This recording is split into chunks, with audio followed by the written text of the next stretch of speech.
I do want to talk about my greatest fear of the cycle, actually. And this kind of relates to, what we just talked about. But literally, my greatest fear of the cycle is that I'm simply not stupid enough. Because Mm. last cycle, I like literally, no, like, I think September of 2021, I just bridged to Harmony. I joined the DeFi Kingdoms Discord and I asked them, Oh hey, are you going to God. rug me? And they told me, oh, like, Taiki, we are not going to rug you. And I'm like, okay, then I bought in. So obviously, like, I do want to make money this cycle. I mean, I am making money this cycle. I'm obviously underperforming like the apes. Um, but I feel like I can never get there again, Like I just like know too much. I have PTSD. I'm slightly more cynical about the space. And I just feel like I might end up just buying boomer coins that just maybe go up 3x and it's like it's over. Um like So how do you think about this? Like how do you get over this mid-curve boomer mentality, do you think? it's interesting because, as you said, I'm a second cyclist similar to yourself, and I found that over the bear market, I have instinctively become a lot more conservative as an investor.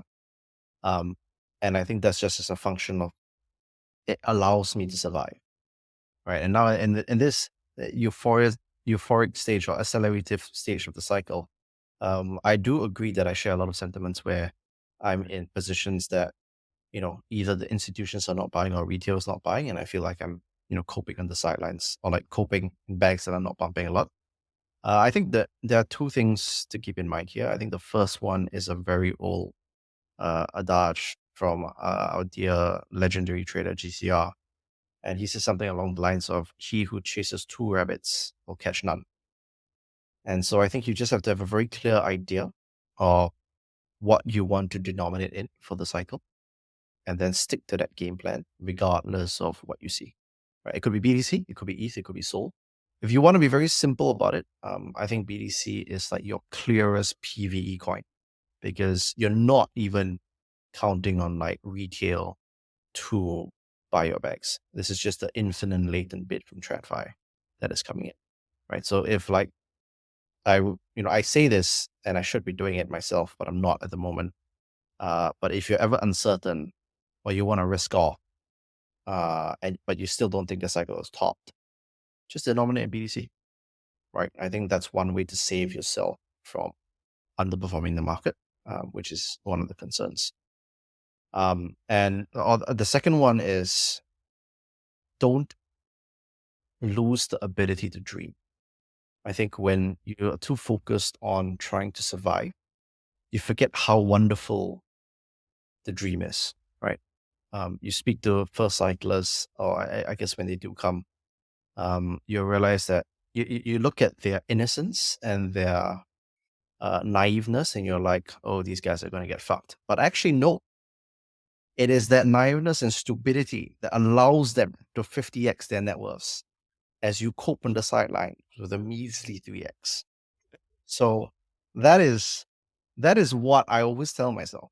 And I always try and dream as big as I can because I know that was what allowed me to be successful in the first cycle. I think the challenge is being able to remember that when all is said and done and when the music stops, this is all speculative garbage for the most part. And you're supposed to take your money and run. No, I was just going to say, I think especially if this is your second cycle, I think it's really important to remember if you did have any big wins in the first cycle, to remember how you made those wins. What train of thought allowed you to make those decisions? And how can you position yourself now such that you're able to make those decisions again if the opportunity presents itself? And I think this is really important because if you're in the mindset of, like, for example, just for a personal example, last cycle, there was a point in time I had 80% of my net worth denominated in AVAX tokens. And that is absolutely ludicrous if you think about it from a net neutral basis. Like I would sell things into AVAX as the store of value. And that's how ridiculous it is. But that was what allowed me to compound at such a ridiculous rate in certain parts of the cycle. And I look back at that and I say now, because I think the market is pretty similar, can I today be able to do that again? I think it's really important. Maybe because of size constraints or whatever, you find a different asset. But can I do that again? And if you are currently in the mental state of like, okay, I'm going to ape 5% of my net worth into AVAX or 5% of my net worth into APT, then you're never really going to make the same amount of money that you made in the last cycle because you're not really taking the same amount of risk that you did, right? It's just that the risk now is just so much more pronounced to you because you're a second cycler. So it's just constant internal struggle of like, how do I make the same decisions as I did when I was naive and stupid, in order to achieve those supernormal returns? The takeaway here is that back then, when you were just I'm assuming this is like latter half of 2021, but Right. you were like, wow, like AVAX is the future of finance. Suzu's Yeah. gonna pump my bags. But now we think back to that and say, well, that was ridiculous.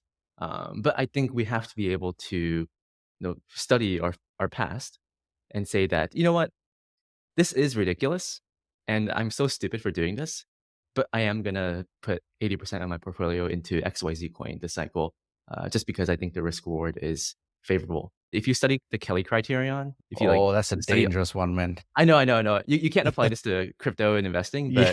but the most optimal bet sizing is like tends to be like really big, right? As long as you have an edge. How do you think about bet sizing, by the way? I'm always a fan of concentrated bet sizes.